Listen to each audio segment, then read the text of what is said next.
Hey there, Boots Owen here. This is a Logik L712WM20. It's a washing machine and I'm going to show you how to clean the lint filter today, or the fluff filter, or the coin trap, or whatever you want to call it. You put a screwdriver or something like a knife or a coin or something in there and pop out this little cover. It comes off and you take it away to one side and you look in here and you see this little plug. Sometimes there's a hose on a washing machine, but this one doesn't have one to drain it out into a tray. So you're going to need a towel, or take the machine outside or something like that, because maybe 2 liters of water, or if the machine has been stuck in a cycle, loads more water, it's all going to come out. I don't know if this has been done already, so let's have a look. No, there's water in it. It looks quite clear though. Quite a bit of it draining out. I'm outside, so it doesn't matter to me. Pull this plug out and there's something caught in here.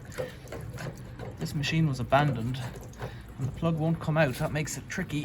There we go, something was caught in it and I don't know what. Something in here looks to be a stick from either a cotton bud or a lollipop, something like that.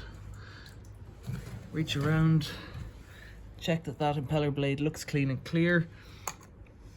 There's a bit of snot on that, and if it's your machine you could clean it, but this is on the waste pipe, so none of this will go back to the laundry.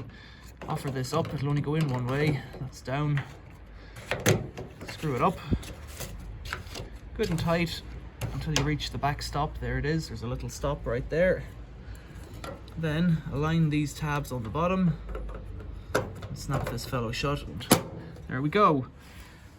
Questions or comments, leave them below. Thanks for watching. See you later.